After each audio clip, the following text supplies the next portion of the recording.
Now, for things to get better, things have to get harder. This is a tale as old as time, and it's one particularly pertinent to the British political system.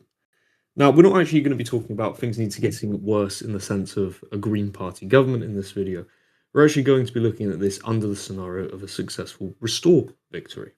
Of course, part of Rupert Lowe's pitch, now famous pitch, was things will have to get tough. People will have to work harder.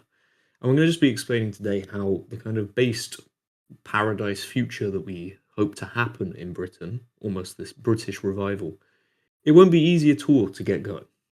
And this video is almost to see, are you ready for this? With the stuff we're going to outline, we're going to outline the changes that, in material senses, would technically make life worse. There'll be things that are morally hard to get along with if we're to enact the change we want.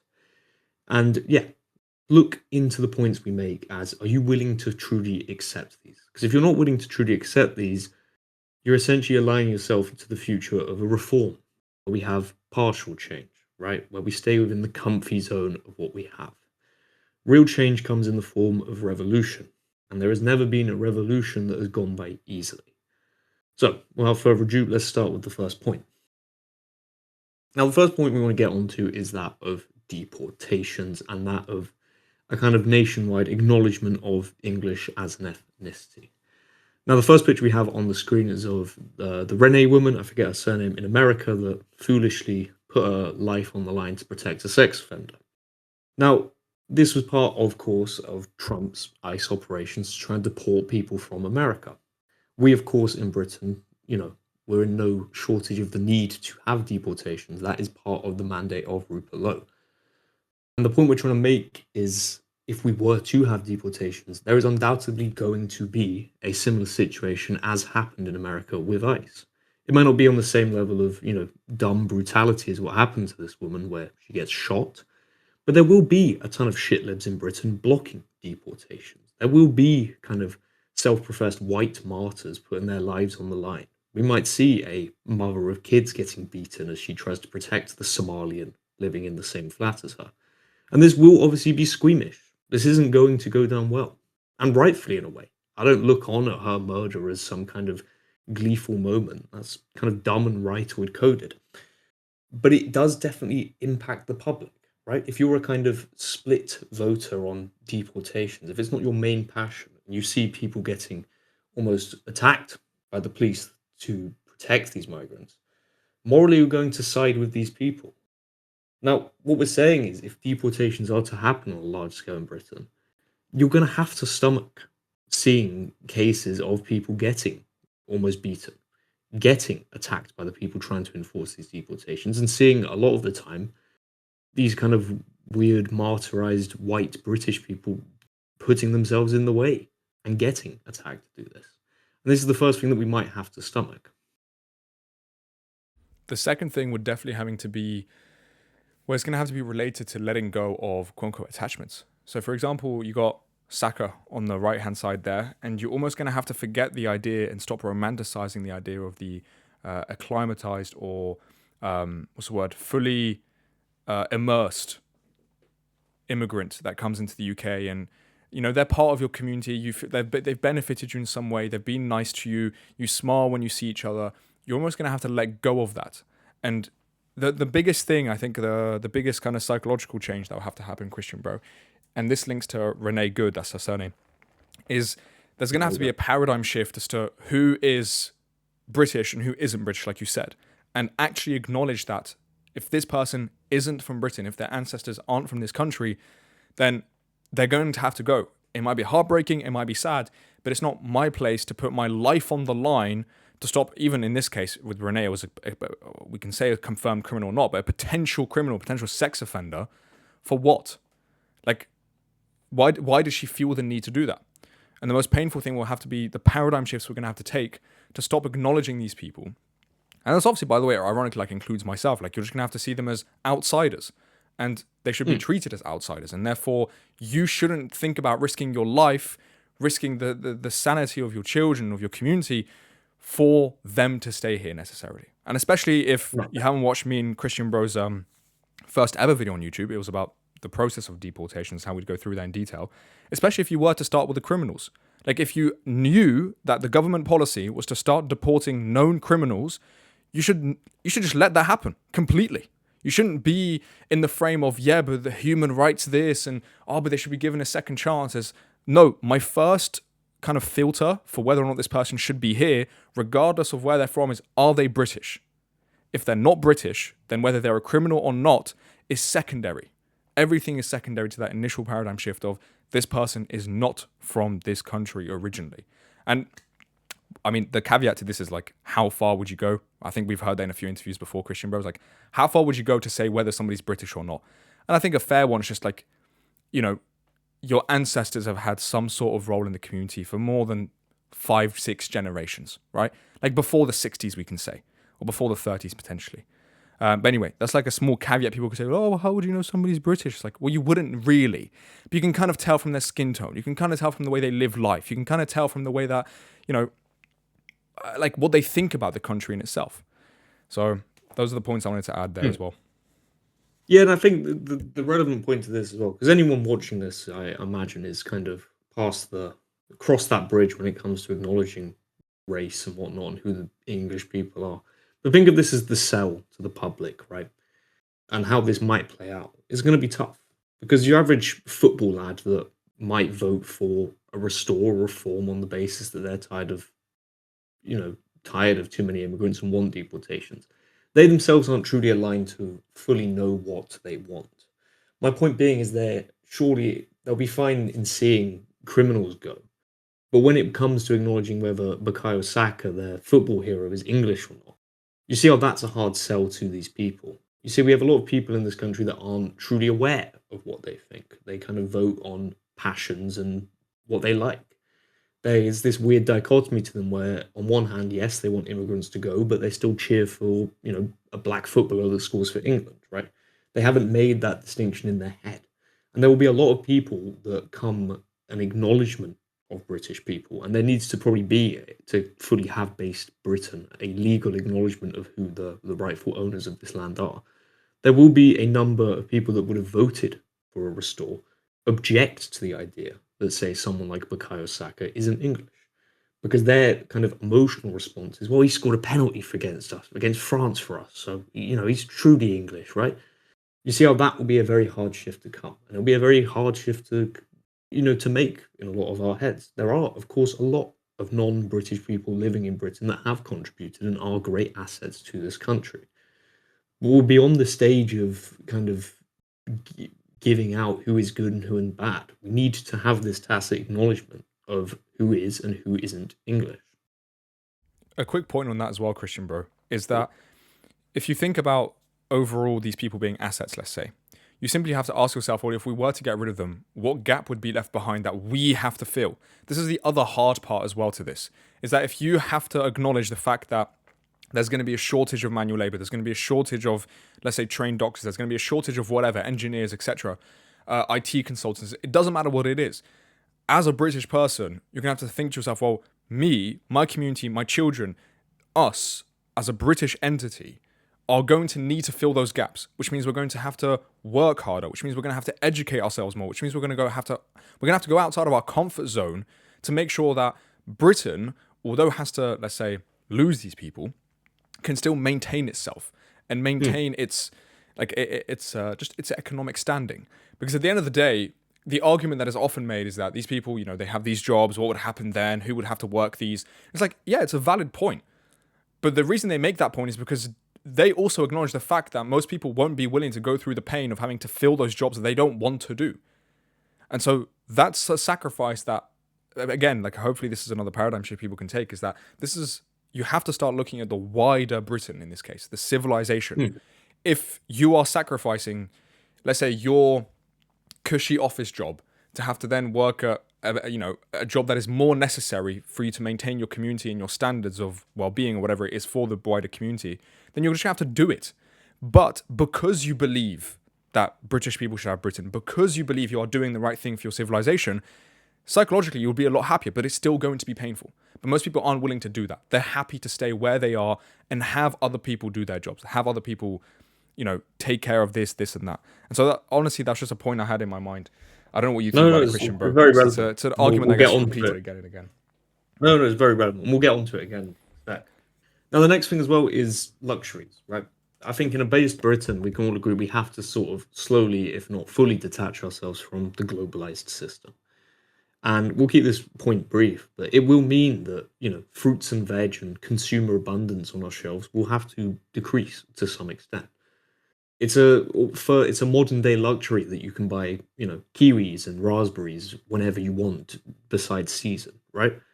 Because we can import from anywhere in the world, but that of course means that we are less reliant on our own self. We are tied into the global system. Again, in this base Britain, you're going to have to give up being able to mass order cheap shit off Timu and cheap shit off DHgate because we have to detach from this. Now, these are small things that I think people might, on the surface, be willing to accept, but truly imagine a lower level of consumer abundance in this country. People are used to their comforts. People are used to the fact that they can have a third world Somalian deliver their Wingstop to them on a bike, and then order something on Temu, and then pop down to the shop and buy all range of foods that come from all over the world. Right? These are harder sells than you think. Right? It might be at the first say easy to say we need to nationalize British products. I think most people will get behind that. But when it actually gets to that, are you truly going to willingly put up? Are you going to be willing to pay a bit more for, less desirable British-made apples than the ones you get from South Africa, right? Are you going to be willing to buy more expensive British-made clothes than some cheap stuff made from China, right? You're going to have to accept that part of the price of having a more nationalized Britain is paying the better prices, is paying higher prices for sometimes even less quality goods. Is that how an actual economy must work? These are luxuries that are only afforded to us by buying into the same system that has caused the problems we want to get rid of, right? The system that upholds us, the globalist system, it's not all totally bad in a material sense. I mean, a lot of you probably enjoy the fact that you can pop down to Lidl and buy all sorts of goods that come from all over the world for a very cheap price. That's a good trade-off, but a part of that system also requires, infinite third world migration. So to get rid of the migration, you in a way have to also get rid of the cheap consumer goods. I don't know if I can let go of Wingstop. I can't lie, Christian, bro. We had it a couple of weeks ago. It was quite tasty. Although having to queue up and wait in there, I mean, if they got rid of a lot of people that worked there, then I would be quite happy. Not work there, sorry. There were a lot of people that shop there. I'd be quite happy. Allow our with that. UK slot. There was another point I wanted to make very quickly as well, which is in regard to the fact that shopping locally is definitely going to be a lot more expensive. I went to a Cotswold clothing company 3 months back in a lovely town called Leamington Spa, and the jumpers there made from wool and from the local farmer that the person knows, the owner of this shop knows, it was 150 quid. Like, just for a woolen, like, it was 150 quid. And obviously I asked him, I was like, I'm guessing it's this expensive because, like, it doesn't have an abundant number of sheep, and obviously, it's better quality, etc., etc. He was like, yeah, like a lot of people, he went on a tangent about this, but he was saying, a lot of people, they say they want to shop locally, but when they see the prices, they kind of back down. And it's not, sometimes they can't afford it, but the people who can afford it still don't shop with us. And very sadly, he's got another, I think he said 6 months or so of keeping his shop open until he closes down. And that's just another example of, at the end of the day as well, local businesses that are genuinely local, and that means what they source their products from, how they make their products, like the manufacturing, etc., like from A to Z, they're the ones that are also being run out of business. And it's almost a race to the bottom as well. Who can import it the cheapest? Who can have the cheapest manual labor to then sell it for the cheapest possible? And we're all there just like gobbling up and going, yeah, give me £1. Oh, I get £1 blueberries. Let's go. It's like, yeah, I mean, there's a benefit, especially with the cost of living crisis and how expensive everything is that are a necessity, such as our heating bills, our housing, etc. But it doesn't get rid of the fact that this is something we will have to sacrifice if we were to go for that ultimate based Britain, as you call it, Christian, bro. Yeah, because if you want your high street being the local greengrocer and the local butcher, you're going to have to pay the prices that necessitate that butcher shop to survive, right? Same with the clothing. It works that way. So yeah, that's one other sacrifice and one of the kind of aforementioned things will get harder. Now the final Boomers! time that This is a message to the boomers. Not all of it, I guess. We'll make that video another day. But the big focus as well is certain like pillars almost of the British post-war system will also have to erode, right? That will mean that pensions have to decrease in what they're given, right? That will mean that the NHS can't function as it entirely is. Now, it's already very defunct anyway as a system, but realistically, to have an actual functioning economy, they're going to have to be cutbacks on what is actually doable within the NHS. This won't even be a result of deporting people. I personally think the economic logic works where if you import 500 people, you're going to obviously need more doctors from that batch, right? So it's not as if reducing numbers of people in the country will, make it harder to get doctor's appointments. The fundamental issue actually of the NHS is it's just a money pit. It's an input intensive growth model where the only thing that can sustain growth into it is just more investment into increasingly diminishing returns. Eventually, it's going to bust. So there will have to be a cutback in what you're allowed to get for free from the NHS, right? That's a restriction that will come to life. It's the same for the pensions, and it's a big one hitting the boomer demographic. If we are to fully change the system and allow a more upward, mobile, young generation, there's going to have to be significant cutbacks to what is given in pensions, right? Boomers are going to have to sell their houses earlier. They're going to have to hoard all this money, and they're going to have to work longer as well, because the system as it is allows for these things to happen. And if we want a change through the system, we're going to have to change these kind of pillars of it. And this will be uncomfortable for many people. There'll be many boomers that are kind of voting for a restore reform type party that would have to accept these things. And I'm not sure they would be willing to accept these things. And I'm not sure people would be willing to accept lesser NHS queues. The same also goes for benefits, right? I mean, the kind of classic leftoid attack on people that are patriots is that they're all benefit scroungers anyway. And while an over exaggeration, there is a partial element of truth to that. There will be people voting for Restore that claim benefits. We can't, again, have a functioning nationalist economy with people sapping the benefit system. There will be a lot of people that will be having to force into working. You touched on it earlier, Muslim bro, about people having to fill in for the jobs for migrants. And there will. There will have to be young people in Britain that start working on the farms in their summers, that start having to work in proper physical labour, and will have to put their kind of set aside dreams of, spending their gap year abroad in Thailand and whatnot away. And again, the people watching this channel might be willing to make these sacrifices because we can see the ultimate good in reviving and saving Britain. But to the average person, these are big sells. These are hard sells to make. It's not going to be easy convincing people that put aside your travel plans and kind of save more money and start working your summers on the farm. That's not an easy sell to make. It's not an easy sell to make to the boomers that their pensions are going to have to reduce, right? To truly save the country economically. My point being is this is the ultimate kind of thing. The system as it is has some benefits to it, but ultimately it's an unsustainable system. And if we want true change, there has to be the discomfort that comes with eroding these institutions. Exactly. The masses and the normies may not be willing to walk through the fire, but you do, and you have to. And at some point, you're going to have to stop beating yourself up and stop getting mad at them for not following your lead or following what you're preaching, and just start leading by example. You genuinely have to start taking these things as realities. Even if you would start doing it now, if you were to start shopping more locally, if you were to start, spending more time looking at what are the gaps in my communities where I could feel and take care of this, and that. Because at the end of the day, it's going to be a painful road. This is going to be a road of thorns. It's not going to be a nicely paved path. And if somebody is selling you a nicely paved path, then understand that these things cannot happen. We will not get deportations if everything is going to be easy. Because to get deportations, you will have to walk through the fire. If you want to get rid of a lot of the globalist networks, you're going to have to walk through the fire. If you want to change how the NHS currently runs, or try to change who gets the benefits and what you have to do to get benefits, you're going to have to walk through the fire. Anyone who sells you this easy dream vacation and just focuses on the outcome itself and then doesn't tell you about the process of getting there is lying to you. Not only because they're probably unwilling to go through the pain themselves, but they might not even think or know about what that is going to cost them. And so you, dear viewer, you have to understand that if nobody is going to walk with you. You still have to walk this path. And I think this is a point we can probably make in another video, Christian bro.